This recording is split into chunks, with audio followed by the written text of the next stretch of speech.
Confused. All right, I think we will start today. The discussion is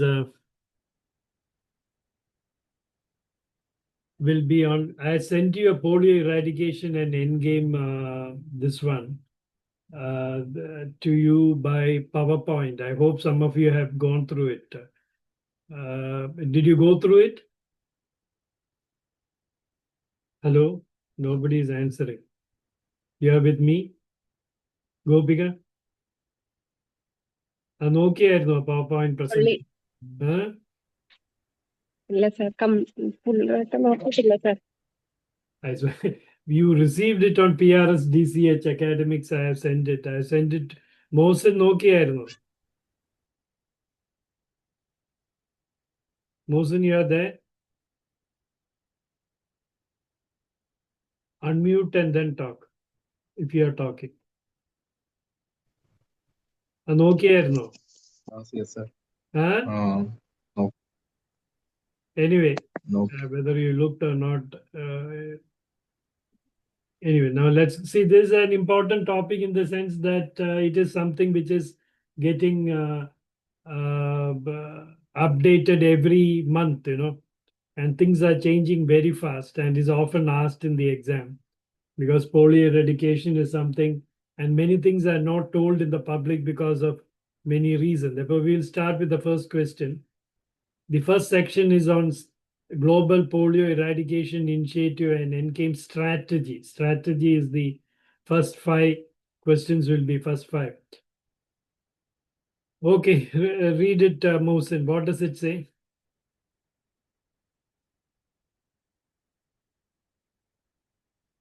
Mohsin, unmute and read.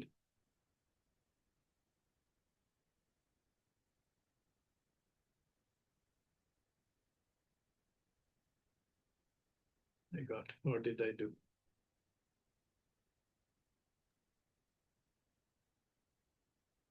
I can't hear you. Gopika, can you read? Which of the following best describes the current status of wild polio virus types as of 2025 according to the GPEI? WPV1 and V2 and V3 are all eradicated. WPV2 and V3 have been eradicated. V1 persists. WPV1 and V2 are eradicated and WPV3 circulates in Africa. Only WPV2 has been eradicated. What's the answer?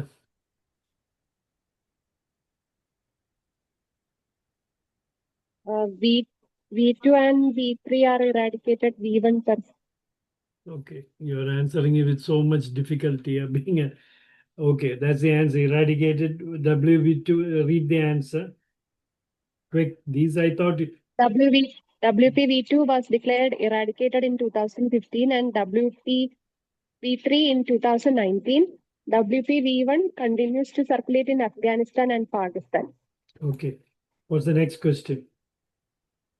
As of August 2020, which WHO region was certified free of wild polio virus? Southeast Asia region, Western Pacific region, African region, Eastern Mediterranean region. 2020, it was African region. I think 2015, it was South Asian region. Therefore, Africa came the last. Read the answer. Read the answer. The WHO African region was certified free of wild polio virus in August 2020.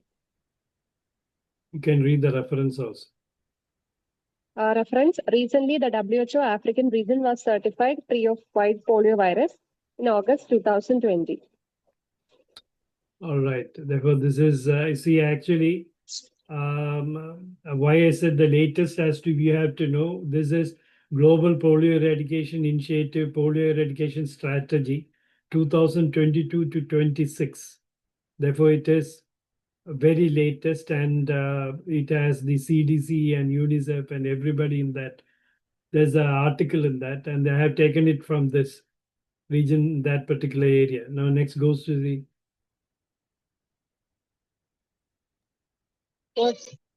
Yeah, read it. What is the primary reason? The final. I can't hear you. Yeah. Gopika, I can't hear. What is the primary reason? The final steps towards polio eradication are considered the most difficult. Lack of effective vaccines, waning population immunity, and persistent transmission in high risk areas, high cost of vaccine, absence of political will.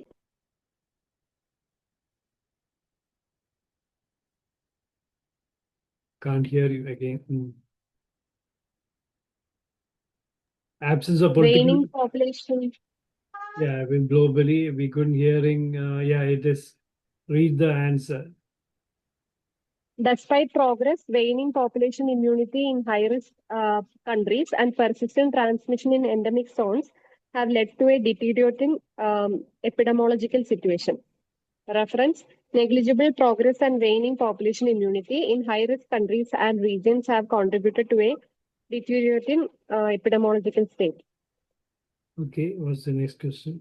Which two countries remain endemic for wild poliovirus type 1 as of 2025? Afghanistan and Pakistan. Okay, that everybody knows. Now, this is again from the 2000 CDC, 2022-26 eradication strategy. Read what is in the bracket. In 2019, the GPE1 put forth a strategy that presented guidance to eradicate polio, but negligible progress and waning population immunity in high-risk countries and regions have contributed to a deteriorating epidemiological state, as past approaches have proven insufficient. In the final two endemic countries, Afghanistan and Pakistan, while poliovirus type 1 persists alongside circulating vaccine-derived poliovirus type 2, globally the CVD-PV2 outbreaks have accelerated in countries that have been free from WPV1, with outbreaks occurring in 4 of the 6 geographical regions of WHO. This is the present situation. We have gross outbreaks of circulating vaccine-derived poliomyelitis. The big question. What is the significance of the 2016 global switch from trivalent OPV to bivalent OPV? To enhance immunity against all three serotypes, to eliminate the type 2 component and reduce the risk of CVD-PV2, to improve mucosal immunity against WPV1, to reduce the... Again, I can't hear you. I don't know, it breaks after some time. Yeah. To eliminate the type 2 component. Okay, read the answer. The switch removed the live attenuated type 2 virus from routine immunization to eliminate the risk of CVD-PV2 emergence. In April 2016, a global switch from TOPV to BOPV was implemented to remove all live attenuated type 2 vaccine and its associated risk. Already we have discussed this, the switch and everything. You must know how to tell it in English back if somebody asks you in oral or something. Exactly, answer is to eliminate type 2 component and reduce the risk of circulating. That is the exact answer you can give. That is again given in the strategy. You can read this, what is in the bracket. In April 2016, following the 2015 declaration of WPV2 eradication, a global switch from the trivalent oral polio vaccine to a bivalent oral polio vaccine containing only types 1 and 3 was implemented to remove all live attenuated type 2 vaccine and its associated risk. Okay, the rest of it I have sent you. This is not the time to read. Is anybody else there? Lasima, you are there? Unmute and answer if somebody is there. Somebody else is there. Mohsin has gone or there? Sir, present. Okay, now you read the next 5 questions. Now this is about first is strategy, what we said. Now we are talking of vaccine-derived polio, circulating vaccine-derived poliomyelitis. Okay, the first question. What is the primary cause of circulating vaccine-derived poliovirus outbreaks? Contamination of IPV during manufacturing, genetic reversion of attenuated OPV virus in under-immunized population, mutation of wild poliovirus type 1, use of expired OPV virus.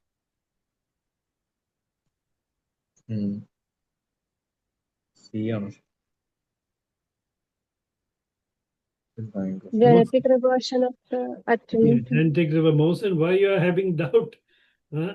We have discussed this in so much in detail in the primary. Even I given you the only thing you can think of contamination IPV during manufacturing. Yeah, but that is not the reason. Genetic reversion. Write the answer now. Read the answer. CVDP arises when the weakened virus in OPV mutates and regain neurovirulence and transmissibility, especially in areas with low immunity. First recognition in 2000 of an outbreak caused by virus resulting from genetic reversion of one of the strains in OPV. Remember, there are two things which are causing circulating vaccine-derived poliomyelitis. One is genetic reversion. Number two is low immunity. Remember this. If you have given more than 95% OPV, for this genetic reversion to occur, the Sabin virus has to circulate in the community. Now, if you have a good level of immunization, primary immunization, it cannot circulate, and therefore circulating vaccine-derived poliomyelitis cannot occur.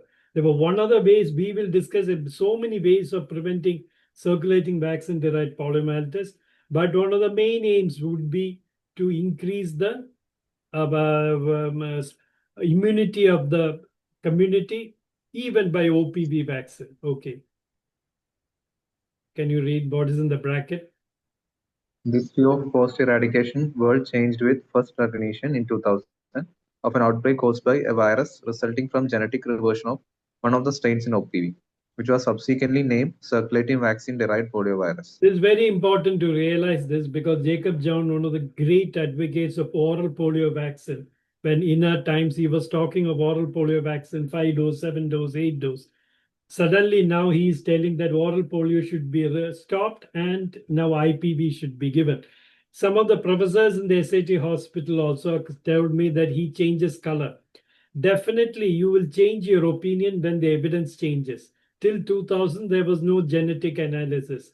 Till that time, we were thinking that the polio was occurring because oral polio failed and the wild polio came in. Now we know it is the oral polio which itself is causing the greatest outbreaks. That is why now there's this change from oral polio to IPV be coming back into importance. Okay. For this, you should understand there are two reasons for circulating vaccine-derived poliovirus. One is, of course, the genetic change. Number two is low immunity. The genetic change can occur only if the vaccine circulates in the community, and that can occur only when the population have a low herd immunity. Therefore, if you have given at least 95% of your children have been immunized, then there can be no circulating vaccine-derived poliomyelitis, even if you are using OPV. Now come to next question, Mohsen. Which serotype of CVDP has caused the most outbreaks globally since 2016? CVDP2. Okay, that's right. You can read it fast. CVDP2 has become the dominant form with outbreaks in multiple WHO regions. Globally, CVDP2 outbreaks have accelerated, with outbreaks occurring in 4 of 6 geographical regions of WHO. Okay, now read what is bracketed. This is again from the Global Eradication 2022-26 strategy. If you can get time, please go through it. They can ask you the latest developments in.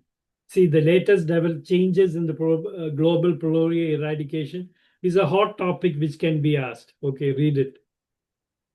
Globally, CDV2 outbreaks have accelerated in countries that have been free from wild poliovirus type 1, which outbreak occurring in 4 of the 6 geographical regions of WHO. Now, I want to tell you one thing. Previously, we were discussing the whole topic itself by the PowerPoint presentation. Then we were discussing the MCQ.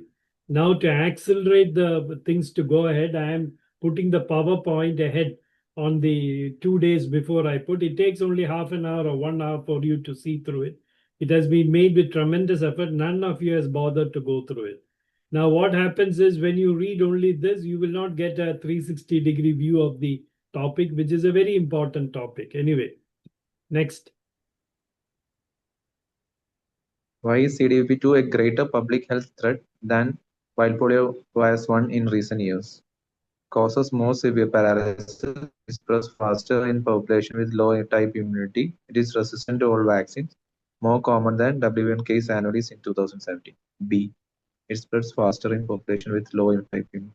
No, the question you must read the stem very carefully. Why is CCDP greater public health threat than WP1? WP1 also spreads in community with low type 2 immunity. More common. It's more common. See, the D. problem now the world faces, remember this, Dr. Mosen, that what this world faces is circulating vaccine-derived poliomyelitis. And what is polio eradication? Eradication of only wild polio virus type 1. They are talking about that only. They don't want to talk now about circulating vaccine-derived poliomyelitis, which is going to be a greater problem that we will come to as it goes.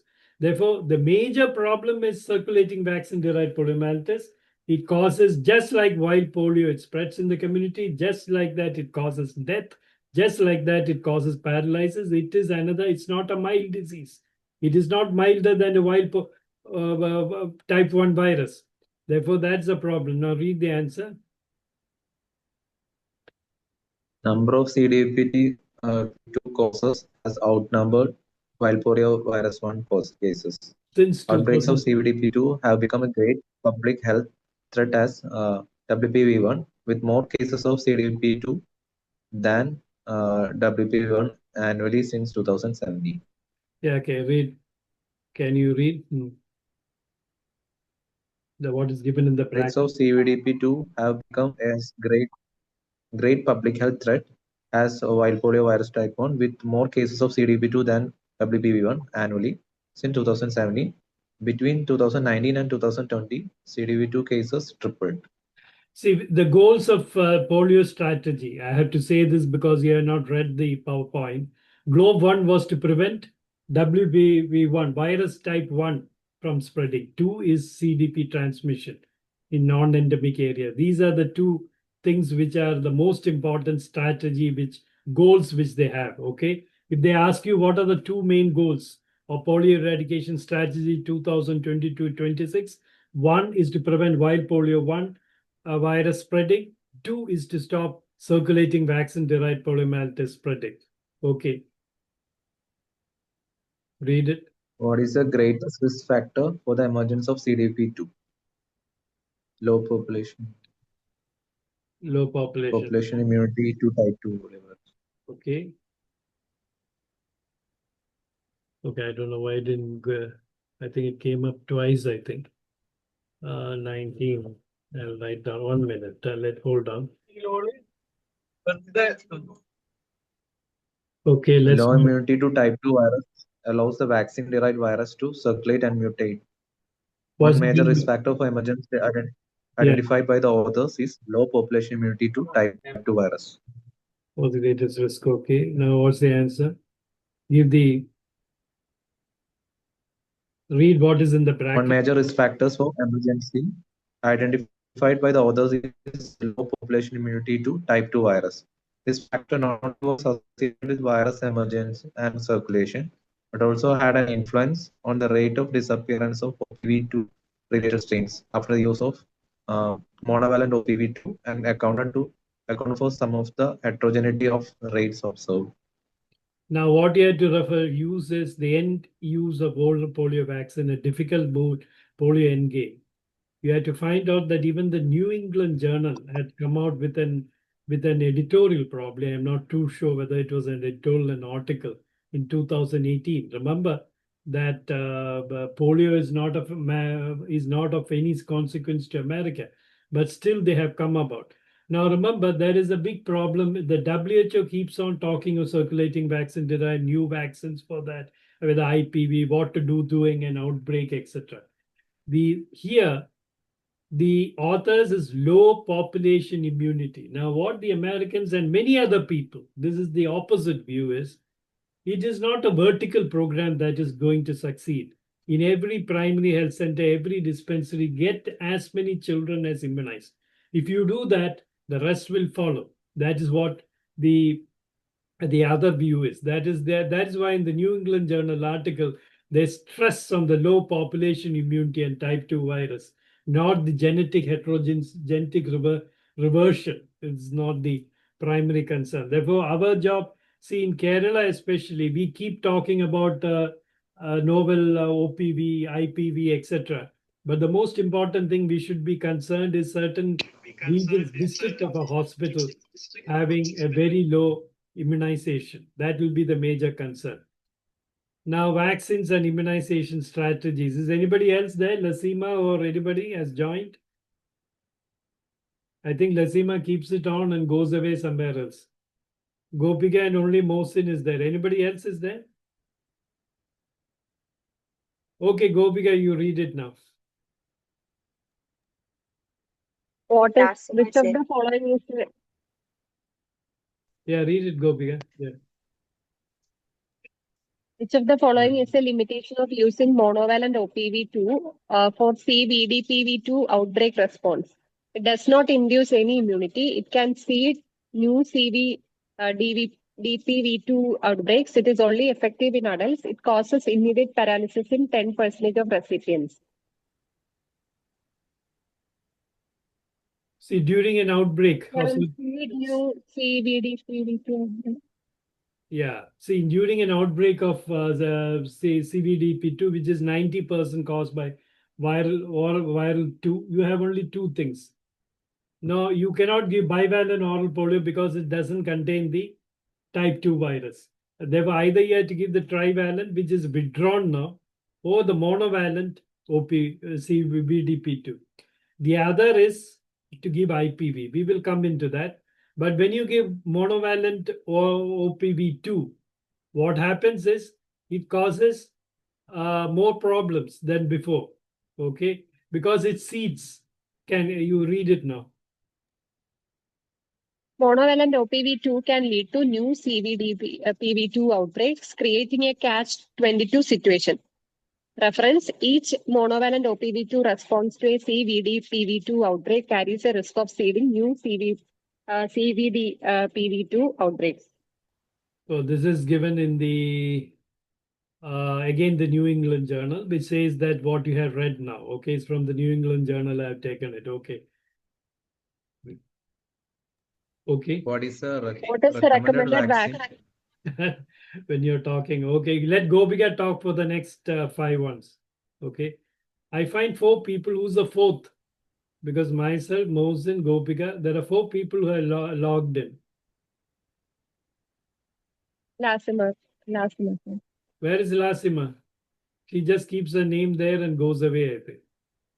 Okay, now read it, Gopika. Gopika, you read next 5. Okay. What is the recommended vaccine for outbreak response to CVDPV2 under the 2022 to 2026 strategy? IPV, trivalent OPV, novel OPV2, bivalent OPV. Novel OPV2. Okay. By the way, you are telling these should be straight. You should know it. Even an undergraduate should know it. Yeah. Read the answer. Novel OPV2 is now the primary vaccine for CVDPV2 outbreak response due to its improved genetic stability. Reference: the introduction and scale-up of a new vaccine for type 2 virus, that is the novel oral polio vaccine type 2, for outbreak response is a primary focus. Now, remember this, the introduction, we have read it. That is given in the polio eradication strategy. Therefore, that is the answer. Okay. Now, some other IPV will come up. People will say something about novel OPV2, everything. But right now, the vaccine of choice during an eradication, if available, number 1, novel OPV2. If not available, it can be we will understand monovalent OPV or IPV. And we will come into an outbreak situation soon. Okay. Okay, now read it, Gopika. What is the key advantage of novel OPV2 over monovalent OPV2? Higher seroconversion rate. I can't hear you. Lower cost. Yeah. Reduced risk of reversion to neurovirulent form. Longer shelf life. What's it? Reduce risk of reversion Okay. to neurovirulence. Be more assertive, Gopika. Yeah, okay, read it. Read the answer. Novel OPV2 is genetically engineered to reduce the reversion events. Reference: novel oral polio vaccine type 2 has been genetically engineered to reduce the reversion events that can occur with Sabin OPV. Now that has come up again in the, I think which article is Every Child Remains Vital, Lancet article. Read what is given. Novel oral polio vaccine type 2 have been genetically engineered to reduce the reversion events that can occur with Sabin oral polio vaccine and result in loss of attenuation. Okay. Now, question number 13. As of December 2023, what status did novel OPV2 achieve from WHO? Full licensure, emergency use listing, pre-qualification, phase 3, trial completion. You know, every WHO vaccine finally every vaccine has to be pre-qualified. Remember PCV14, which is being given in India now, in Kerala also now, is not pre-qualified. Okay, pre-qualified means the WHO goes through certain high level of test before it says, okay, this vaccine is good. Has it been pre-qualified? Emergency use listing, what is it now? Emergency use listing during outbreaks. Emergency use listing, is it? Yeah, read the answer. WHO pre-qualified novel OPV2 in December 2023, ensuring long-term access. Reference: after the global switch to novel OPV2 following its pre-qualification by WHO in December 2020. Again from the novel poliovirus from the Lancet article. After the global switch following, therefore, it's a pre-qualified vaccine. There are some problems with it. We will come to that later. Whatever it is, you should be clear in your mind. According to WHO strategy, it is the vaccine for a, right now it's the vaccine for a CVDP epidemic with type 2. It is the vaccine of choice and it is pre-qualified. Okay, now come to the next question. That's not a very important question. Read it fast. Over how many doses of novel OPV2 have been administered globally as of 2024? Since we've 100 been million, 500 million, it's 800 million, and 1 million. billion. It's 800 million has been given. I don't know why it's so important.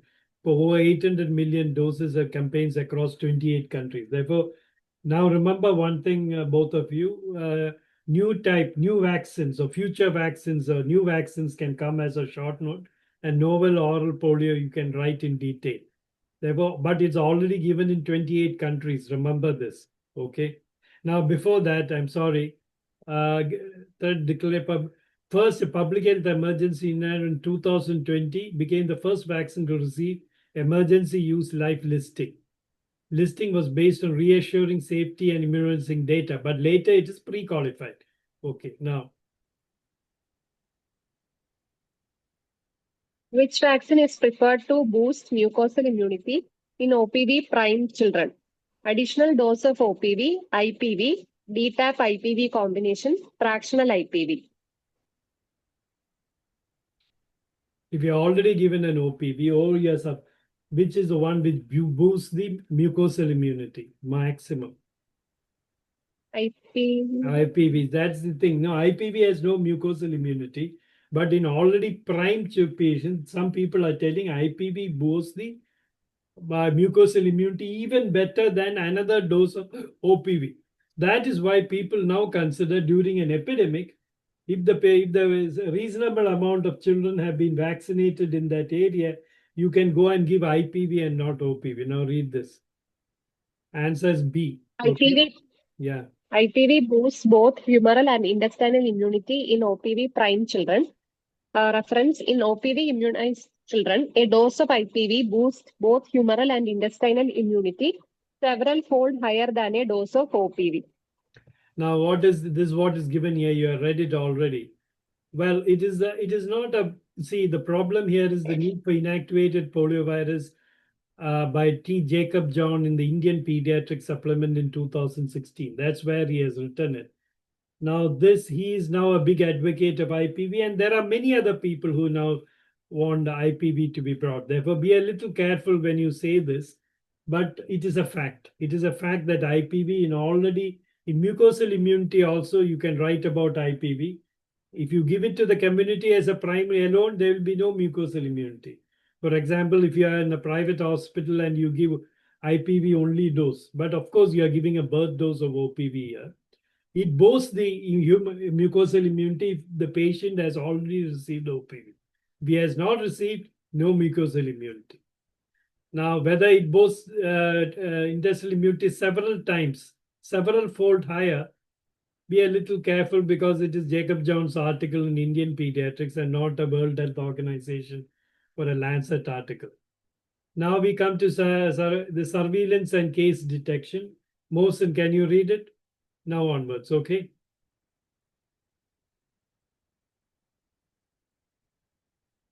Mohsen, you are there? Yes, sir. What is a polio compatible case? A case with positive stool PCR for WPV, an AFB case with residual paralysis but inadequate stool samples, a case with fever and meningismus, a case with positive serology only. See, B, after an AFP surveillance, finally it goes to this one, and they classify it based on three things. One is it is a case of paralytic poliomyelitis, compatible. It is not compatible. The third one is polio compatible case. You understand? They are not written it as diagnosed polio, but compatible. What does it mean? That's the question here. B, an AFP case with residual paralysis but inadequate stool Yeah, samples. you're right. Therefore, read the answer here. It is an AFP case that meets clinical criteria but lacks lab confirmation due to poor or inadequate specimens. Reference, a polio-compatible case is an AFB case that meets clinical criteria but lacks adequate stool specimen. Yeah, actually, I wanted to know much about what exactly is the definition, etc. This is a Google definition, but still it's written very well here. You can read what is there inside the red bracket and what is highlighted. A polio compatible case, okay? Can you read A it? polio-compatible case is an acute passive paralysis case that meets the clinical criteria for poliomyelitis but lacks adequate stool specimen for definitive lab diagnosis, or where follow-up indicates a residual neurological deficit similar to polio. This classification is made when the collected specimens are either insufficient, in poor condition, or collected too late, and the case has either residual paralysis at the 60-day follow-up, dies before the follow-up, or is lost to follow-up. Expert committee review these cases to classify them as polio compatible based on all available data. If there's loss to follow up also, then it is considered as a polio compatible case. Remember this. Okay. Which country reported a WP1 case as recently as June 12, 2025? Well, it's not so important. It is Pakistan. The date of the most recent is if you are going for a medal, they can ask you in 12th June 2025, because in the this I had given in your PowerPoint presentation, which you did not read. You will read that Pakistan 12th June 2025 they have reported the last case, while Afghanistan is reported in March 2025. Therefore, remember in this year itself they have reported 2025 Pakistan has reported 13 cases, Afghanistan 2 cases. Nothing down, wild polio virus. Okay. And these data, you will not get it anywhere. Actually, Dr. Prathapan sent it to me, 2018-25. Okay. Now, this is an interesting question. Which country reported the most recent circulating vaccine-derived poliomyelitis? Well, I don't think you will be able to answer it. It is Guinea. Guinea, okay. I don't know how they pronounce it, Guinea. Yeah, latest Guinea 27. Therefore, the vaccine-derived poliomyelitis, the latest case was reported in Guinea in 2023. Therefore, these are the green are the red are the whole polio one, and the green are the It is reported from all over Africa. This is, I think, Oman here. And the most important thing to know, there's nothing in India, not even the circulating vaccine-derived poliomyelitis, none in India. I'm really surprised. There is no report of circulating vaccine-derived poliomyelitis also in India. Vaccine-derived poliomyelitis can be paralytic, non-paralytic, even sewage samples you can diagnose, not there. But the latest one has been described in March 2025 in Guinea. Okay, that's a okay. Now comes the next question. Read it now, Mohsen. What does the detection of poliovirus in wastewater in New York and London suggest? Active WPV transmission, silent circulation in IPV using countries, contaminated water supply, recent OPV vaccination campaign.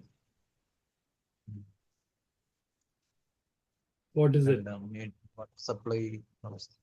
What is it? Wide active WPV transmission, recent OPV promised. Which is the answer? Gopika, can you help? New York and Somebody else has joined. Circulation. Silent circulation in IPV using countries. Well, silent circulation IPV using countries. That is the answer to it. And this is, in New York, they found it out. Why is it not shifting? It indicates silent circulation. The discovery of silent circulation, high income countries using IPV. This is a jolt to them because you know why? The many countries like Netherlands and Finland, etc., has eradicated polio by using IPV alone without using OPV at any stage. America used it in the early stages. Now they are not. They are thinking that they are so good that they will not circulate. But they identified from the sewage, and something is coming next. Read it. It is from the New England Journal article in February 2023. And let me see what it is. Okay, read it now. This is important. Mohsen, read it. New York State recently declared a public health emergency after a case of paralytic poliomyelitis caused by a circulating vaccine-derived poliovirus, along with CVDP detection in wastewater, both in New York and in London. The continued circulation of wild and attenuated poliovirus suggests that the approach used by the polio eradication campaign needs re-evaluation. The absence of virus circulation and paralytic cases cannot be sustained without universal and comprehensive population immunity. The lack of immunity would result in global vulnerability, and the reintroduction of the virus could start a pandemic with the potentially catastrophic consequences. See, this is what is very important. The Western countries think that they live in a cocoon and they can be protected by their own action. No, if the polio is there anywhere in the world, it will come to them also. Look at it, a public health emergency after a case of paralytic poliomyelitis was detected in New York. Not just circulating pathogen, but along with sewage samples. Therefore, they caused a paralysis there. Now they have did their idea whether they can continue with the or IPV alone comes into question. Now read what is given here. Bracket.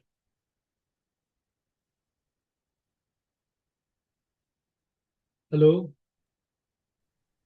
The New York case and the discovery of silent circulation of poliovirus in high-income countries that use IPV demand reassessment of our approach to polio eradication. Although IPV provides excellent protection against paralytic disease, it does not prevent silent circulation of virus that can eventually infect unimmunized and incompromised people. We need to develop new long-term immunization policies that will not only protect vaccinees from paralytic disease, but also minimize the silent circulation of polioviruses. High-income countries will most likely continue using IPV-containing combination vaccines, but is there also a role of novel OPV to close the gaps in mucosal immunity and stop silent virus circulation? Okay, now here this is the New England Journal telling. In private practice here, we are giving IPV alone except the birth dose. That's okay. Now, inside Western countries, they are giving IPV alone dose. Now they say they should have a second look at it.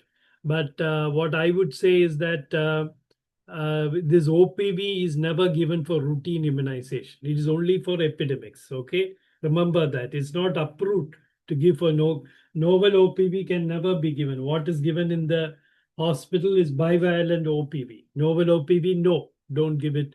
Regular immunization, no, only for during an epidemic. Epidemic, you have two choices: monovalent OPV, novel OPV, and IPV. IPV we will come in later.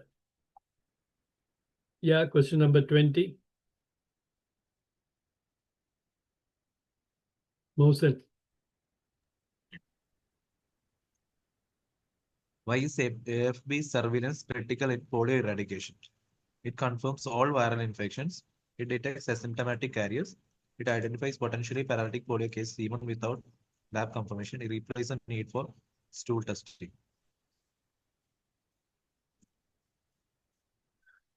Yeah. It detects asymptomatic carriers. Does it detect asymptomatic carriers, Mohsen? You report it only when there is a flaccid paralysis. Therefore, how will acute flaccid paralysis detect? It identifies potential paralytic polio Yeah, cases. there's the answer to it. You read the answer. Okay. Read the answer, Mohsen.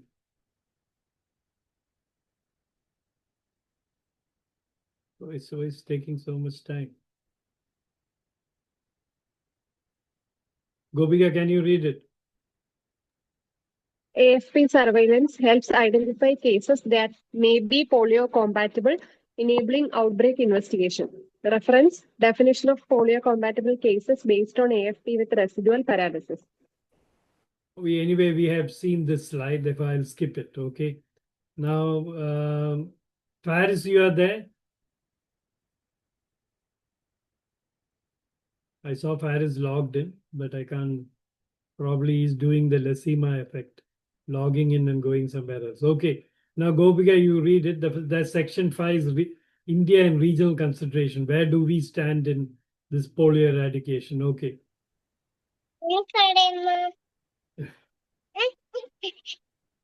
Gopika, can you read? Yes, sir. Why is India considered a high-risk country for CVDPV emergence? Large population, poor sanitation, less than 90% EPI coverage, use of only IPV, Yeah. high rates of WPV1 transmission, ban on OPV. What's the answer? It is a high-risk country according to the World Health Organization, probably. That's why we are always concerned. We are very worried. We are jittery, actually. We want to preserve our achievement. We don't want to go back. What's the reason? Large population. Yeah, that is the answer for EPI coverage. Read it. GPEI classifies India as high priority due to population size, sanitation, and suboptimal EPI coverage. India is considered a high priority country considering the population size, conditions of sanitation and hygiene, less than 90% coverage of EPI vaccines. What is GPI global? Polio eradication initiative. Okay. Now, they have not written in certain sense as India. I didn't find where it is. But in global eradication, they have written in 2019. But negligible progress, high-risk countries and regions contribute deteriorating as past approach are proven insufficient. I don't know where they got the Indian. I think the next is okay. This is from a article in the Indian Pediatrics. I think in 2016. That's where they have written India is considered a high priority considering the population size, condition of sanitation and hygiene less than 90%. And there's another, you can read what is in the bracket, please. For all countries using OPV in their national immunization program, WHO recommends 3 doses of bivalent OPV and 2 doses of IPV as the vaccination schedule. In polio endemic countries and in Okay. I can't hear you. And in countries at high risk for importation and subsequent spread of poliovirus, WHO recommends a bivalent OPV birth dose or serodose, followed by the primary series of 3 bivalent OPV doses and 2 IPV doses. That's how we for all countries in polio endemic countries. Therefore, this is polio endemic countries, high risk for importation and subsequent spread. Okay, we are not an endemic country, but we have a high risk for importation and subsequent spread because in many places the vaccination rate is also low. Okay. There was an incident in Bihar. It is came up in the papers. Many of you, it's unlikely they will ask you in the examination, but it's worth knowing if I put a few questions from that. Okay. Can you read it fast? What was found in some batches of bivalent OPV in India? Contamination with WPV1, traces of type 2 OPV virus, high levels of endotoxin, inactivated viruses only. There was a major problem in India, in I think the reason that we think that we are perfect, nothing can happen, no contamination can happen. But what happened was there was traces of answer was B, traces of type 2 were found in the. Why did it happen? It was found that a few vials of BIP, there were traces of P2 vaccine. Bivalent oral polio is supposed to be not have type 2 virus, virus in that, but it did contain because some trivalent was already remaining probably. Therefore, the Indian government had to come out with the reason. The Press Information Bureau Union government, they said many things. You can read some quality issues, but read what is in the bracket. Type 2 polio vaccine virus, traces which have been found in bivalent OPV vials is attenuated or weakened polioviruses and does not cause paralysis and was also earlier used in trivalent OPV till April 2016. Well, this is the statement. You can read the whole process. Can you read the first two lines also? On investigation, it was found that in a few vials of bivalent OPV supplied by one manufacturer, there were traces of P2 vaccine. The Ministry of Health and Family Welfare, taking WHO on board, took immediate and comprehensive action. Okay, now there has been reports of a section of the press media mentioning bivalent oral polio supplied by the particular manufacturer had some quality issues. Now, please remember here that the what you call the Ministry of Health is doing some saving problem. They say that it does not cause paralysis. That's not right. Actually, it does cause paralysis. When they give out a report, I don't know how the WHO agreed to that. Therefore, there was a contamination in India also that happened. That's the most feared. That's the most feared thing. Okay. Can you read it? What action did the Indian government take after detecting type 2 virus in bivalent OPV? Recalled all OPV batches, conducted mop-up IPV campaigns in affected areas, switched to novel OPV2, suspended all polio programs. What do you say? See, surprisingly, they conducted mop-up IPV campaigns in affected areas. Yeah, to boost type 2 immunity. I was a little surprised they didn't give NPO2, but probably they didn't have novel ORP. They cannot switch to normal ORP. They can give during a campaign, they can give an OPV2, but they didn't do that. Instead of that, they gave IPV.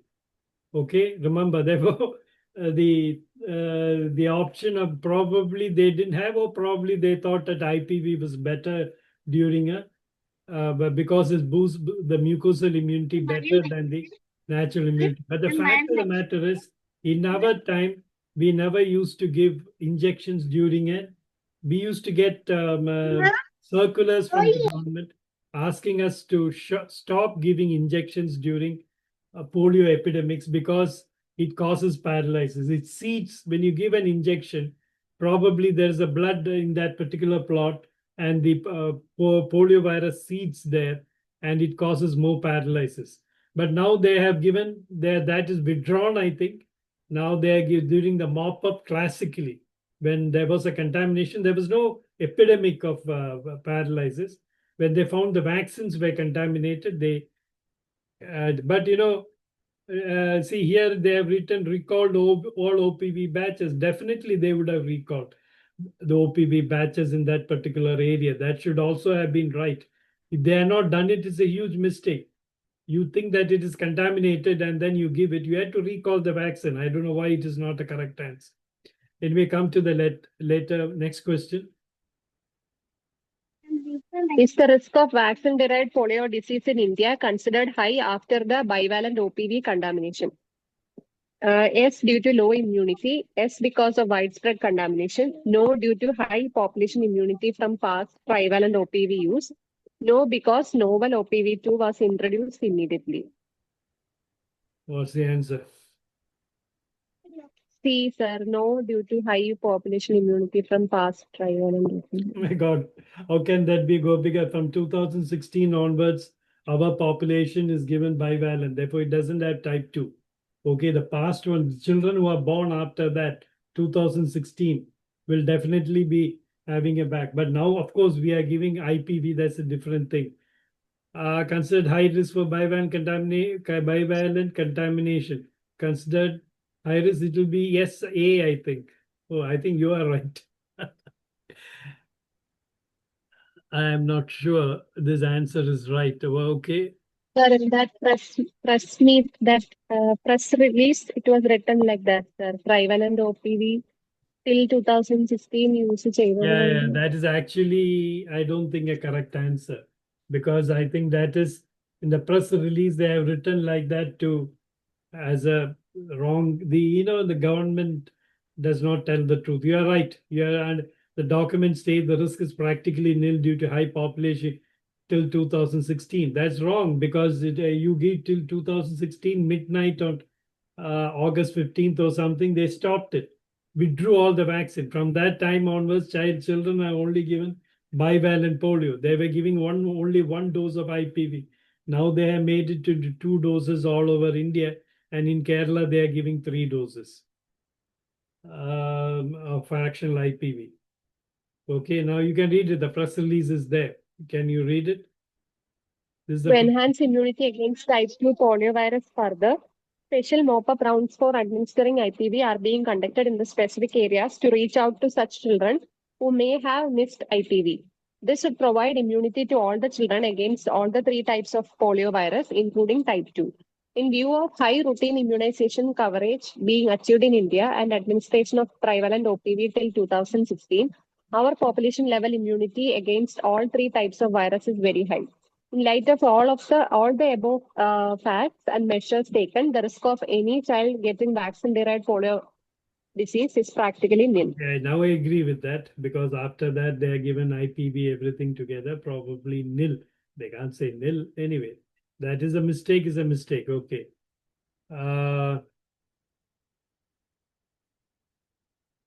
They say that 2 doses of intradermal IPV or 1 dose of IM IPV are not enough to protect against type 2 polio vaccinated children after 2016. How many doses of fractional IPV are we giving now to our children? Go bigger. Can you say that? True, sir. Huh? Go bigger. True, sir. How much? You answered something. I'm asking a fundamental question. In our how many doses of oral polio have we given? Intradermal polio, because in the government sector they are giving fractional IPV, which is intradermal. How many doses are we giving? Total doses, 4 doses, sir. When not? 6 weeks, 14 weeks. Then If you are not knowing the national immunization program, you are not knowing we discussed this in detail last time. In fact, actually, Dr. Prathapan unfortunately has not come today. because he's on travel. And he interfered to tell something, and in fact, I came to know through him. Mohsen, how many doses are we giving?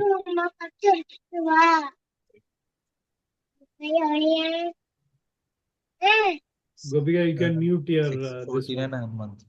How much? 3 doses. 6. Yeah. Tell the time. 649. 6:49. 9. Very good.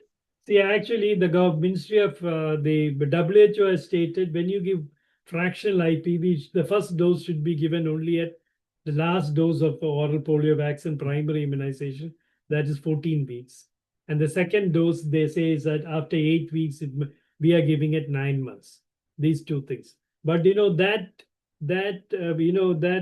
the child is non-immune to OPV2 till, I mean, oral polio 2, polio virus is not immune to polio virus till he is about 16 weeks, because you are not giving anything early.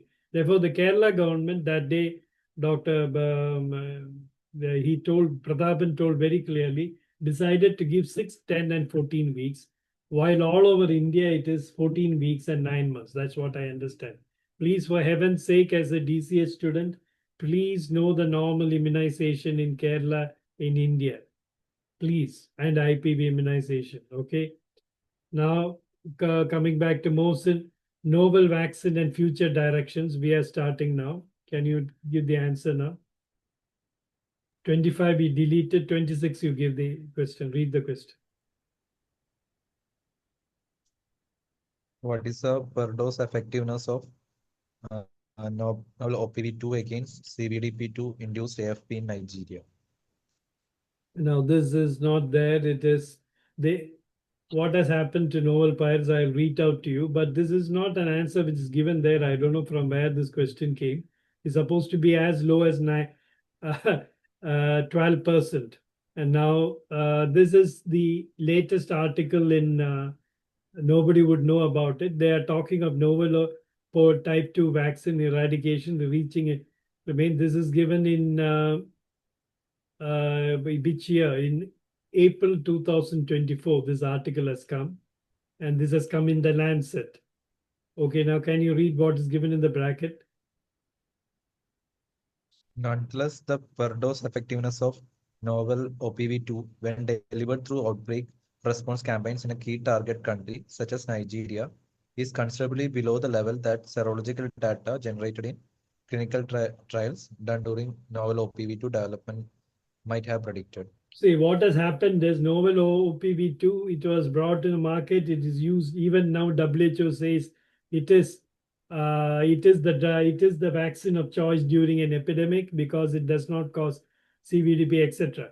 But when they did in public, they did in Nigeria, conditions in where this will be used, they found their effectiveness was very low. Therefore, that is given only in an article in Lancet, and again, in the same article they have written. Can you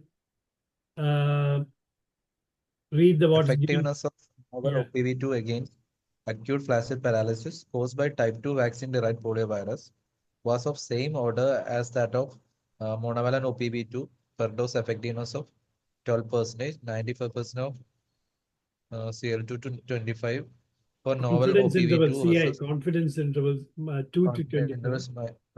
2 to 25 for novel OPV2 versus 70%, 3 to 29 for monovalent OPV2. This finding is reassuring and makes the decision to switch from monoval OPV to novel OPV2 based on novel whose improved genetical stability straightforward.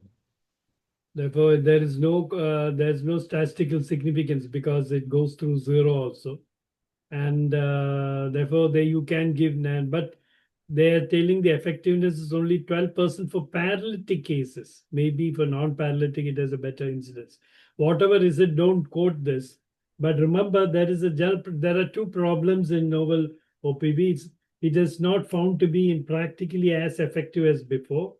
And also, in 2 cases of paralytic poliomyelitis have been reported after giving no paralytic or circulating vaccine-derived poliomyelitis have been described after giving but more than 800 million doses have been given in epidemics, definitely. As per WHO, it is the first vaccine of choice. Though the Indian government during the contamination gave IPV. Okay. How does the effectiveness of IPV compare to novel OBP2 in preventing AFP from CVBDP2? What do you say? It's lower. IPV lower, so not measurable. What's the effectiveness of Lower. IPV compared to NAP? See, it is written higher. You understand? It is the answer. This is what I said. A little controversial. You read the answer.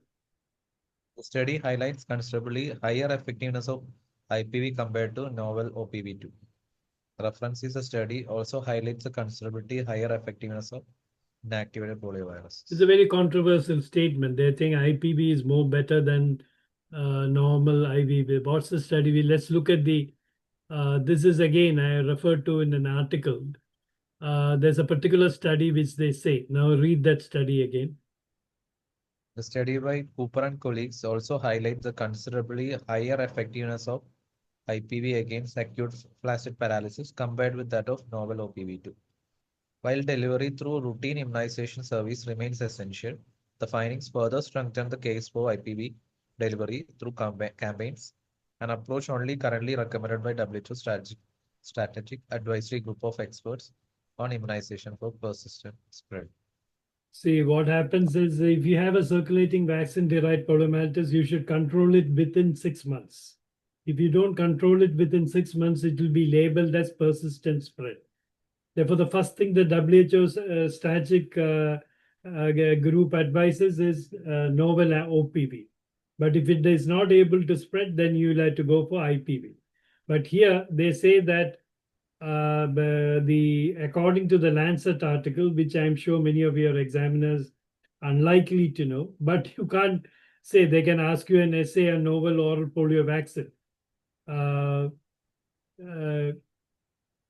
There it is. They say that IPV may be better than this. Now you can read the first two paragraphs also here because that's important. Novel oral polio vaccine. Can you read it?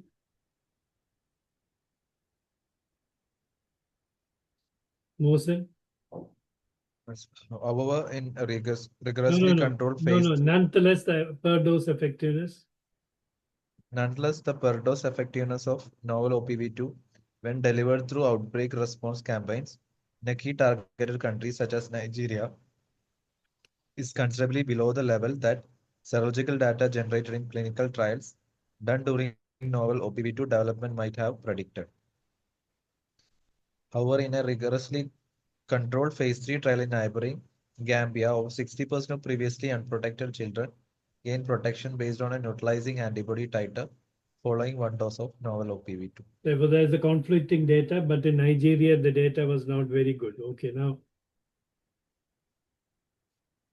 What is the role of fractional IPV in outbreak control?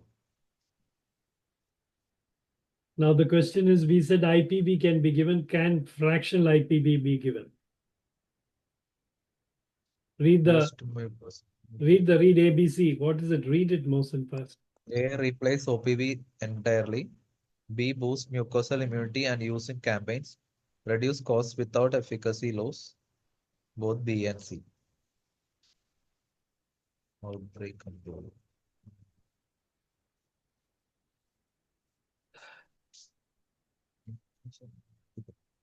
Can it be used in campaigns? Campaign. I'm asking you a straight question. There is a outbreak, and you have to Yes. give it. Can it be used instead of? We know that IPV can be given injectable full dose. Endemic outbreak areas we can use. Okay, therefore the answer is what? C or D? What is it? Or B? B and C. For D, answer column is D, is it not? Read the answers. Fractional IPV boosts mucosal immunity and is effective in campaigns with high seroconversions. Reference is fractional dose of IPV also boosts mucosal immunity and have been delivered effectively through campaigns. All right. Now, can you read the whole thing now? This is again from the Lancet article. Yeah. Novel oral poliovirus vaccine. Although IPV does not block transmission in those who have not previously received OPV, uh, it has a greater per dose effect on mucosal immunity than further dose of OPV in those who have been primed. The impact of transmission appears to occur even when IPV and OPV are given together. Fractional dose of IPV also boosts mucosal immunity and have been delivered effectively through campaigns, generating high seroconversion rates and making a case for wider IPV use beyond routine immunizations. Ultimately, the data reported in the study of Cooper and colleagues are important in emphasizing that while novel OPV2 is a key innovation, the need to reach every last child, the long-lasting mantra of Global Polio Eradication Initiative, remains as vital as ever.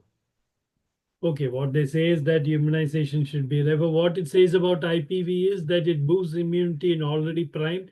Even if you give IPV and OPV together, also it boosts the mucosal immunity. How does it do it? It's very difficult to understand. Anyway, and the impact on transmission appears to occur even when IPV and OPV are given together. Normally, when you are if you are giving IPV to the first time to a child, it will have no mucosal immunity. But still, they say if you give OPV along with it, it will boost the OPV's mucosal immunity. And fractional IPV can also be delivered. That's a very important statement there. I didn't know about it. And therefore, that can be used, etc. Therefore, that is something new to me also.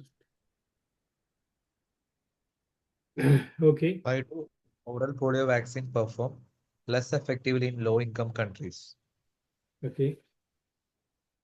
A, poor cold chain. B, gut inflammation and co-infection with enteroviruses. C, genetic resistance. D, incorrect administration. Low-income countries could be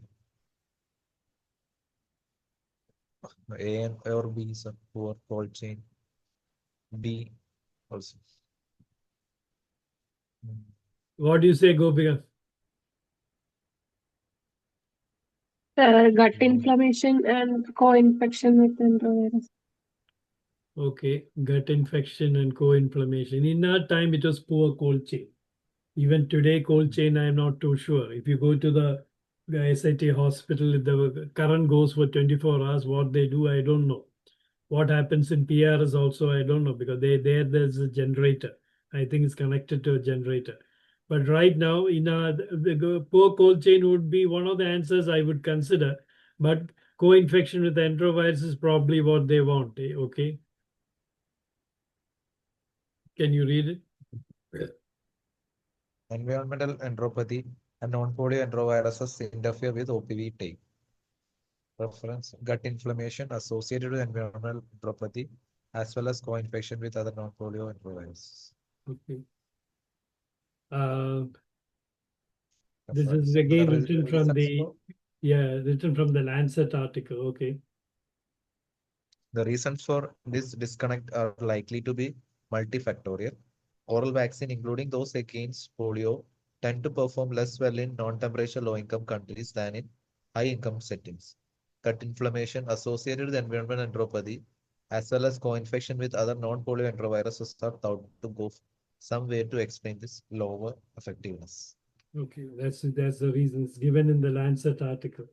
Okay. Now, What is the WHO's emergency use listing status for novel OPV2 based on? A, full phase 3 trial data. B, long-term safety data. 3, reassuring safety and immunogenicity from early trials. D, manufacturing guarantees. they produce, normally it takes about 10 or 12 years for a vaccine to come. But when the novel oral polio came, they what you call sidestep many things and straight away gave the what you call approval under the emergency use, just like they gave approval for COVID vaccine. And what was it based on? That's a question.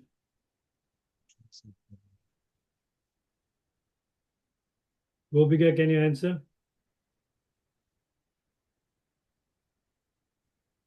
Silence, sir. Okay, now read the answer.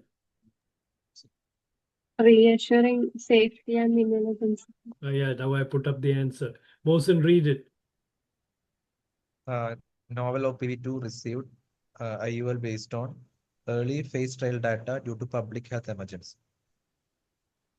Okay. Okay, now next question. This is again from the Lancet article. Read it.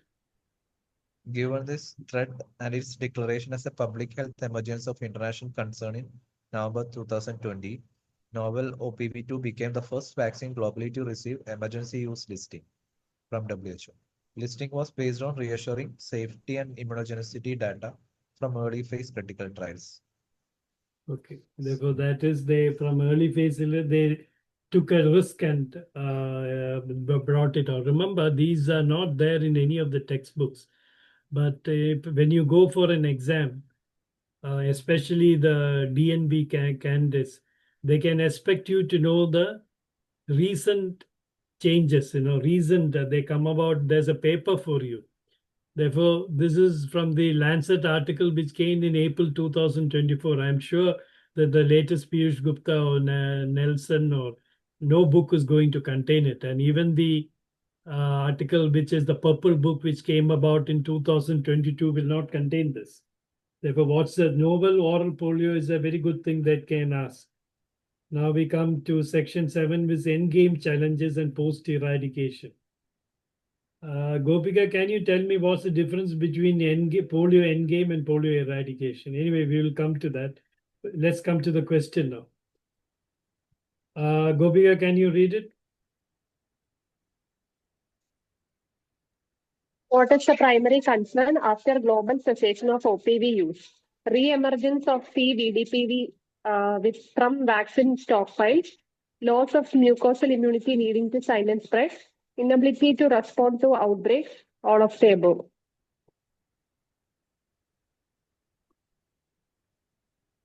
All of the above. Yeah, you're right. Yeah, read it. All are concerned. Silent circulation, lack of tools, and risk from stored virus. Reference, multiple sections discuss immunity gaps, containment, and silent transmission. Yeah, that all the sections of which I put up with the PowerPoint. What's the primary concern is all this. Re-emergence of circulating, lack of mucosal immunity, inability to respond to outbreak. Everything is a problem. Now read through this is the New York case, that you read through the whole thing. The New York case and the discovery of silent circulation of poliovirus is in high-income countries that use IPV demand reassessment of our approach to polio eradication. Although IPV provides excellent protection against paralytic disease, it does not prevent silent circulation of the virus that can eventually infect the unimmunized and immunocompromised people. We need to develop new long-term immunization policies that will not only protect vaccinees from paralytic disease, but also minimize the silent circulation of poliovirus. High-income countries will most likely continue using IPV-containing combination vaccines, but is there also a role for novel OPV to close the gaps in mucosal immunity and stop silent virus circulation? Yeah, they are asking a question. Is there a role for novel OPV? Actually, the novel OPV is given only during an epidemic, okay? It's not given during a day. And even in Western countries which are using only IPV, they are now concerned about spread. Okay, now next. What is required for facilities handling live poliovirus post-eradication? BSL-2 containment, BSL-3 or polio containment, standard lab safety, no special requirements. Why is there a problem in handling live polio post-eradication? What is BSL-3? What is BSL-2? Standard lab safety. Can you read the answer? Can you read the answer? BSL, high-level BSL-3 or polio containment is required for labs with live virus. High-level BSL-3 or polio containment of all manufacturing and quality control areas. Can you read this? The WHO biological vaccine. Can read it, yeah. Due to the risk associated with the large quantities of poliovirus needed for IPV production, following the global cessation of poliovirus transmission, high-level BSL-3 or polio containment of all manufacturing and quality controlled areas where live virus is handled must be implemented. Okay. See, this is what is BSL? Biosafety level 3. This is very, very difficult to maintain. Wherever where the virus handling must be implemented. The reason why IPV is not manufacturing is so difficult is you require BSL-3 level, which is very, very difficult to maintain, because if the killed vaccine becomes live, finished, you will have an epidemic. Okay. Now you read what is BSL-3. Can you read it? BSL-3 or polio refers to biosafety level 3 procedures for the containment of wild or potentially infectious poliovirus as outlined in the WHO's Global Eradication Plan. It designates that poliovirus infectious materials must be handled in laboratories with stringent BSL-3 safety measures to prevent aerosol transmission and potential outbreaks, particularly after the cessation of OPV administration. Okay, therefore you had to have biosafety level 3, which is very difficult to maintain. That's why India is not.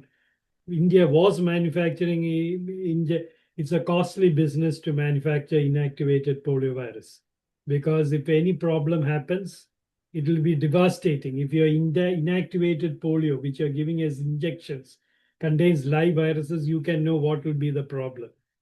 And that is why it is very costly to maintain BSL-3 standards.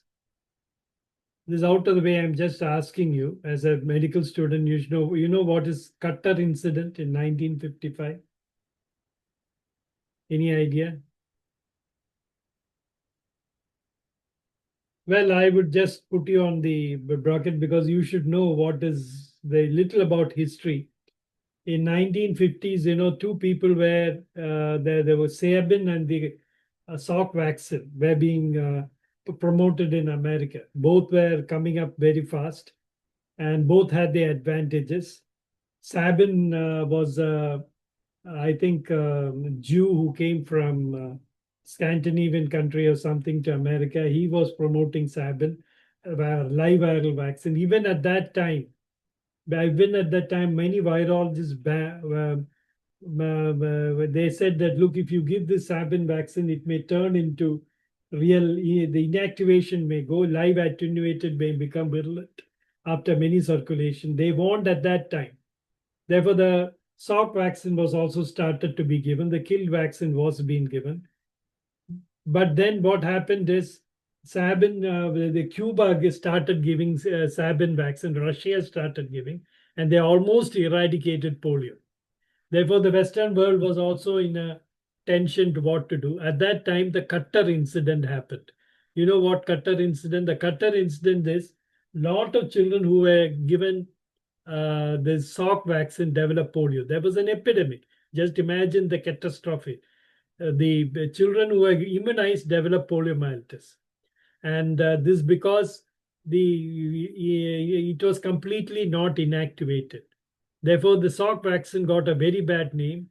At that time, President of the America is known as the paralytic. I mean, he developed questionable polio, and therefore that's how this oral polio was immediately gained the upper hand. And now with the development of till 1998, when vaccine-derived poliomyelitis, circulating vaccine-derived poliomyelitis came into being, and now therefore the IPV has come back into importance. And so there are certain people like Dr. Jacob John, he says, it is not at all ethical to give OPV, according to him. Not ethical to give OPV. But that's a very vicious stand. But we will have to continue giving OPV till at least for some more time. That's what the WHO says. Anyway, we'll come into that. So now come into 33rd question, please.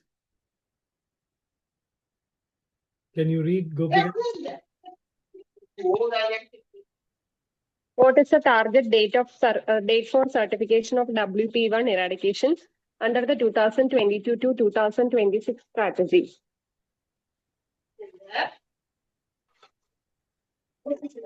2030.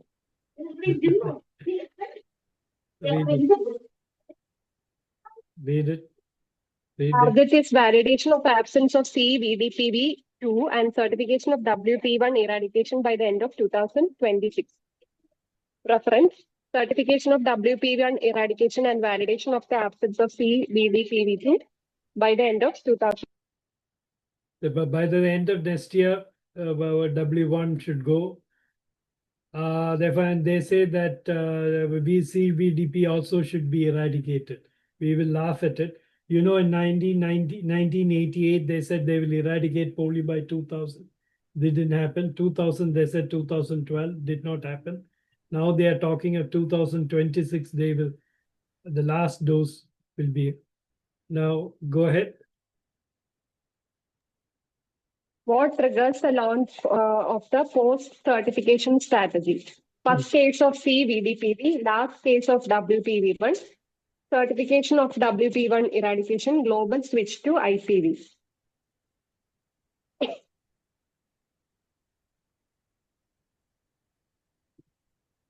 Certification of. Okay. Certification eradication. That will what will say the post-certification of. When will you certify a country? When you say, according to WHO, polio is eradicated while polio virus type 1 is stop circulation. And that's a real escapism because the more difficult part is circulating vaccine-derived poliomyelitis. You can still have a circulating vaccine-derived poliomyelitis and you can tell that the country is eradicated. Now, when will you say that a country is eradicated? When was India eradicated, certified as eradicated? Which year? You must know that. At least that you must know. We said that. 2014. Yeah, very good. 2014 it was certified. But what goes through before certification? The country would tell to WHO, we have 2014, we have eradicated polio. Then they will come and certify, and next day you will find that the Prime Minister, the President, the press, everything will keep on. It's a great achievement. Okay? What India achieved is a great achievement because of its population and low sanitation, etc. And now the question here is, when will you certify? What are the criteria for certification of a page? This is not given in the MCQ here. That's why I'm asking you. This can be asked. Well, there should be transmission is prevented. Yeah. There should be no case of oral polio, but this one, okay. For the last 3 years, there should be no reported case of wild polio type 1. Number 2, the WHO will come and see whether you have an active AFP surveillance. Not like they might come to many hospitals. If they had come to PRS hospital and asked you students, we would have failed straight away. Because you said when the patient is confirmed with the any flaccid paralysis will have to be reported. Now there's really in India, there is no surveillance. I don't find anybody reporting flaccid surveillance, poliomyelitis. I don't think in the last 2018 I joined, is now 7 years, a single case has been reported from PRS. Though there might be flaccid paralysis, Guillain-Barré, so many things like what you had recently with the child died. We thought it was all had to be reported. If you are not reporting, they will not certify. Anyway, in 2014, 3 years successive, we didn't have polio from 2011. They came, they looked at AFP surveillance. Somehow the Indian government was able to convince them that we have an active flaccid surveillance. Then they reported. Okay. Now you read through this. Milestones, can you read the whole thing? Milestones and measures for success. The polio eradication strategy 2022 to 2026 has set aggressive benchmarks to measure the progress towards eradication, which include interrupting the WP1 transmission, which is goal 1, and reporting the last isolate of CVDPV2, which is goal 2, by the end of 2023. Certification of WP1, eradication and validation of the absence of CVDPV2 by the end of 2026. Because of the unprecedented uncertainties and risks that the partnership faces, this timeline functions as a budget and planning tool and will require regular appraisal. Achieving the last milestone for WP1 certification will mark the formal launch of the post-certification strategy. The last sentence answers the previous question. That is, once you have the last case, the last milestone of certification, once WP1 certification is done, then we go into post-certification strategy. Okay. Remember here, you may laugh because, by 2023, already passed. Circulating vaccine-derived poliomyelitis has to end. It's not going to end anyway. Now come to, this is a very important diagram, very, very important. And it contains so many information. Okay, this is the year launch. Goal 1. Okay, what is the goal 1? Is the interruption of the wild polio transmission. It should occur by 2023. And you certify by 2026. Okay. Here they said 2023, is it not? Here they said reporting. Yeah, you report the last case of polio by 2023. In 2025, we are still reporting. Remember this. This is because for budgetary reasons, they have said they will revise it. But according to 2022, we should have stopped having wild polio by, that is goal 1. And certify by 2026. It's not going to happen, or it's not happening. Now, in the goal 2 is the post-certification strategy. Okay. Goal 2 is initiate NPO2, second IPV dose and NPO2 we have done. Report last case of circulating vaccine-derived poliomyelitis 2023. 2023, the last case of whole polio as well as wild polio as well as circulating did not happen. And then by 2026, we should have eradicated polio 1 and as well as circulating. And by 2027, we will phase out bivalent polio and advance PCS. What is post? I think it is what do you call it as post-certification strategy. Okay. This you should know. This is the timeline which they have indicated. There are 2 goals.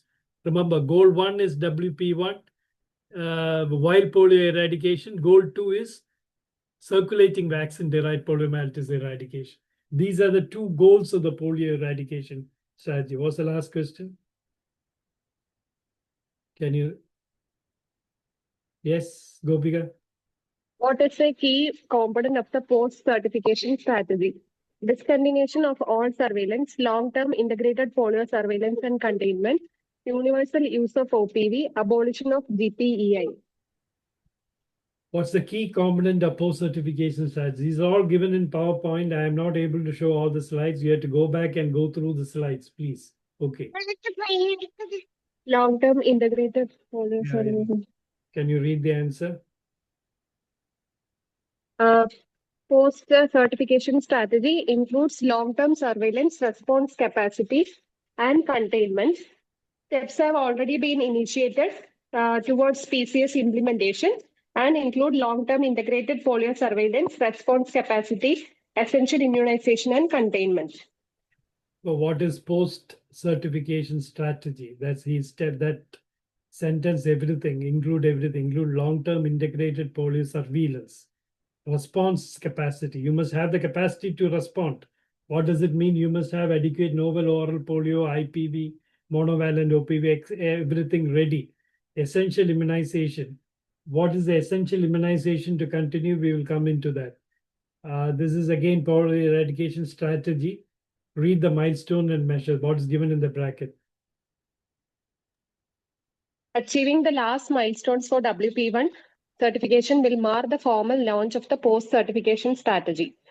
Steps have already been initiated towards PCS implementation and include long-term integrated polio surveillance, response capacity, essential immunization, and containment.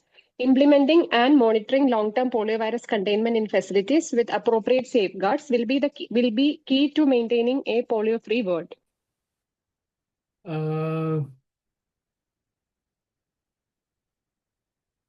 Execution enabling. Okay, now you can read the last two sentences also, those two paragraphs also, in case it doesn't come up again. In 2015, can you read it, Gopi? In 2015, WHO member states committed to containing all type 2 polioviruses, including Sabin and Sabin-like strains in designated poliovirus essential facilities. Similar commitments will be made for types 1 and 3. Facilities designated as PFs will need to meet and maintain the required safeguards and allow periodic assessment by auditors and national authorities for containment. Successful execution of the Polio Eradication Strategy 2022 to 2026 requiring an enabling environment created through efficient operational structures, critical commitments to gender-responsive programs and operations, carefully managed vaccine supply, ongoing investments in research innovations, financial modeling, and resource mobilization. Okay, now this looks like in what we call Gundamin, talking of general terms, but you can be asked a short note on post-certification strategy. When does it start? What does it include? Therefore, these sentences are important. Why I'm telling you this part, this is a polio eradication strategy of 2000 by WHO, UNICEF. You can look behind. Therefore, it's a very important statement by them. Now we come to the last 5 questions, programmatic and policy issues, section 8. Mohsen, can you read it? I hope he's there. Yes, sir. Yeah, go. What is the GPI's new approach under 2022-2026 strategy regarding accountability? A. Centralized decision making, collective ownership and accountability with governments and communities, reduce community engagements, focus only on endemic countries. If you have not read it, you won't know because they have attained a new approach. They have used a new approach. What is it? It is very simple. As long as you are achieving success, you say, I am doing everything. I am doing everything. When you find the way ahead is very difficult, you say everybody is responsible. Therefore, the answer to it is coming up. Read it. The strategy emphasizes collective ownership and accountability across all stakeholders. Okay, that's how it is. Now read what is overview. It is given polio eradication, the last one. To ultimately achieve a polio-free world, the GPI has envisioned the endgame pathway with an urgent call for collective ownership and accountability across the GPI partnership with governments, communities, and all other stakeholders. Now they are telling, look, we are only one part of it. WHO and the GPA Global Polio Eradication Initiative don't put everything on us. You have to do your part. Therefore, they are emphasizing that. And the most important part the government has to do is to bump up the immunization rate. All stakeholders are responsible. That's the one difference in the end game. Can you go ahead? What is the role of gender responsive programming in the GPI strategy? A, to increase male vaccinator recruitment. B, to address gender-related barriers to vaccination and empower women. To reduce vaccine costs. To improve cold chain logistics.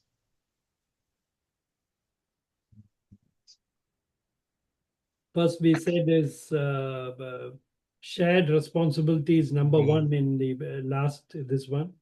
And second in strategy is to have gender responsive programming. And that, of course, whenever gender comes, the answer is address gender-related vaccination, empower women. Actually, if you empower women and tell them that your child will develop polio, they will be more concerned than the men.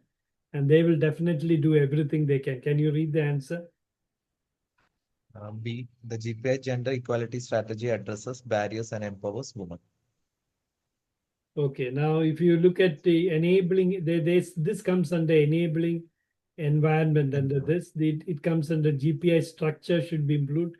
I know you have to go and read finance and costing in one thing. Very important thing is gender equality. Can you read this gender equality? Gender equality, programmatic improvements, structural change, and staff empowerment will be further advanced through continued implementation of GPA Gender Equality Strategy 2019 to 23, which addresses gender-related barriers to vaccination and the empowered engagement of women. Next question. Why is the use of monovalent OPV considered a catch-22? A. It prevents transmission but causes paralysis. It stops outbreaks but can see new ones. It is expensive and ineffective. It requires refrigeration and is hard to deliver. So catch 20. Stops.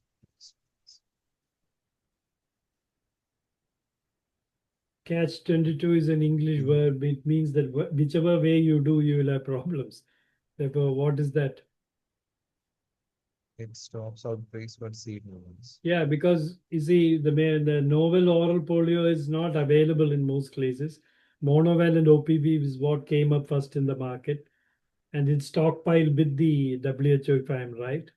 And it stops outbreaks but can seed new ones. That's the problem. When you have an epidemic of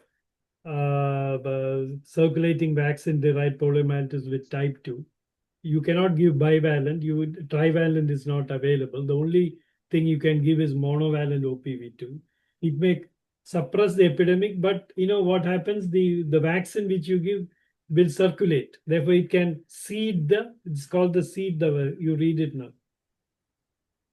Answer: monovalent OPV2 controls outbreaks but risks generating new CVB2 outbreaks. Okay, now read what is given. This is again given by choosing the right in a New England Journal article in 2023.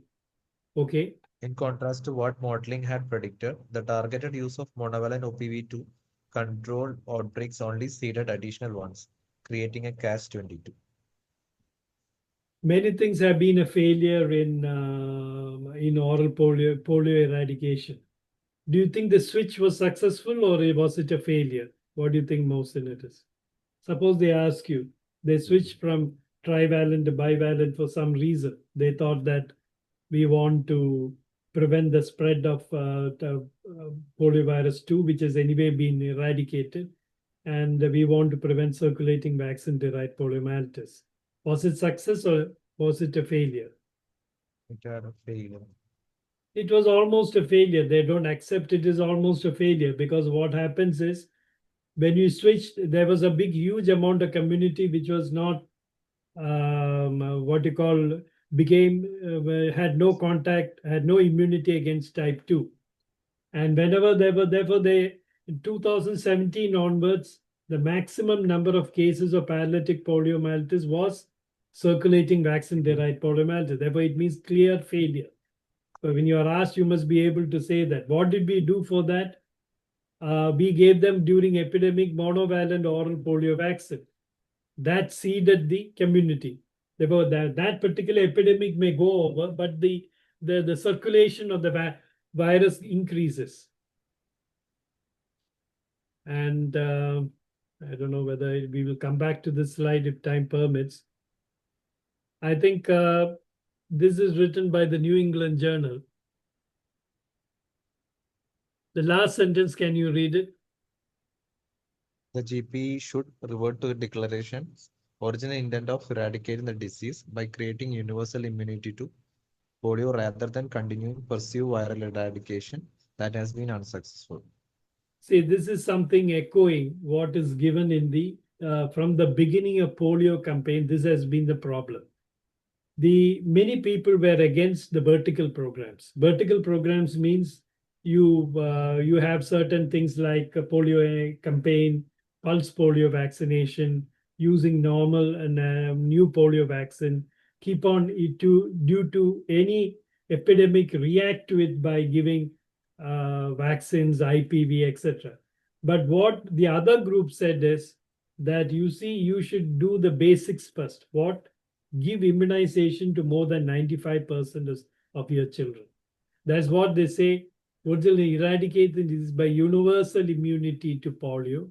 rather than continuing pursuing viral eradication that has been unsuccessful. Whenever a virus epidemic comes, you do a knee-jerk reaction to it. That's what is happening now. This is a controversy which exists. The scientists are all unhappy. There's an article in New England Journal which says, "Hello, gentlemen, please increase your."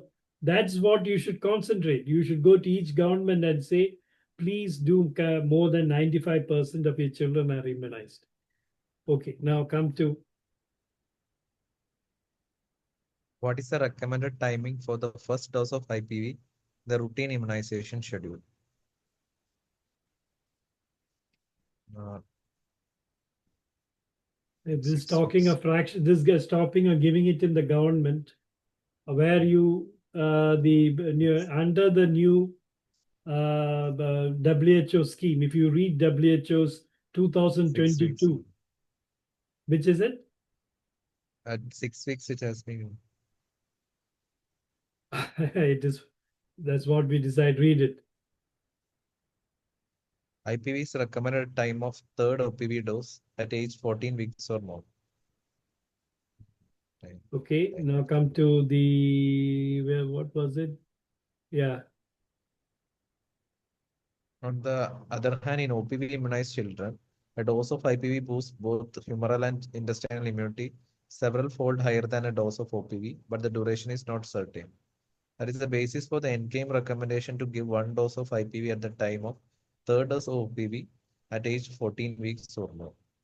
Now, in the last discussion, I told you very clearly, WHO's 2022 recommendation of polio vaccination, you have to read with a microscope. They have written that they advise two doses, the first one at 14 weeks and the second after 8 weeks, and now probably at 9 months is a good thing. They only advise two.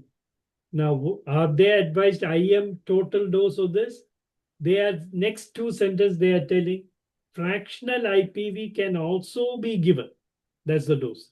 When fractional IPV is given, it can be given only at 14 weeks. It can't be given. First dose cannot be given at 6 weeks, according to them.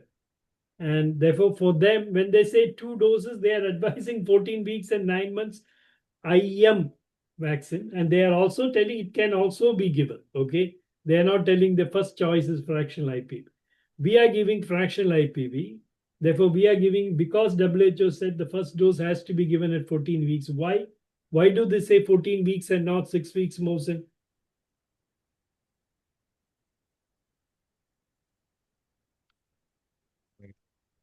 Or why do they say 14 weeks and not Gopika? Gopika is also left over. Are you there? Mohsen, can you answer? Why do they say 14 weeks and not 6 weeks? Maternal antibody inhibition. You understand? Because of inhibition, especially for fractional IPV. Okay. Therefore, that's the reason why they say don't give it earlier. I think these are fundamental. At least the National Immunization Program you should know. Okay. Can you read this? What is the ultimate goal of the GPI beyond viral eradication? A. Discontinue all vaccines. B. Achieve universal immunity to prevent any polio resurgency. C. Focus only on WPV. D. Replace OPV with antibodies. The answer is came also simultaneously. The goal is universal immunity to prevent reintroduction and pandemic spread. Focusing eradicate by creating universal immunity to polio. Therefore, the answer is that's what I said, that we made you read it already. The GPA should revert to eradication, declaration original intent of eradicating the disease by creating universal immunity to polio rather than continuing pursuing viral eradication. That has been the view in the New England Journal, but that is not what WHO follows. They pursue viral eradication. That's what they are trying to do. Anyway, now see, we are close to ending the see, there's a big campaign this fellow keeps, but his fingers are very long. He's already murphanoid. That might be the reason. This close, but so close yet so far, because it doesn't seem to be. We don't seem to have a strategy, because we are completely lost in circulating vaccine-derived poliomyelitis. In the same, we will be giving novel oral polio. At some stage, all oral polio will have to be withdrawn, and IPV will have to be given.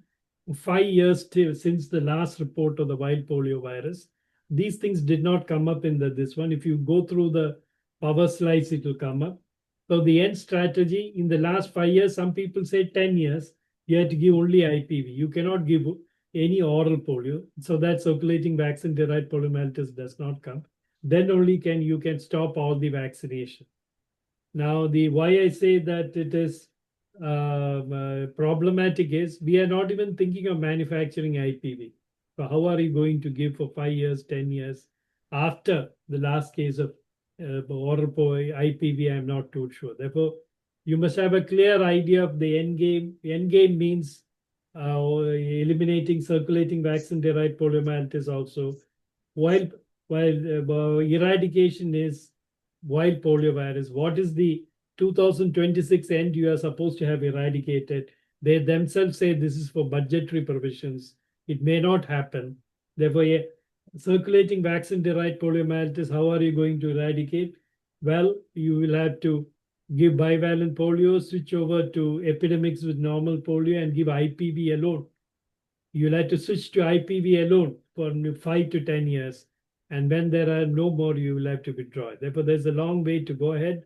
But it is so close, 99.9% of the polio which was there in 1988 has been, incidence has come down, but it is still so far.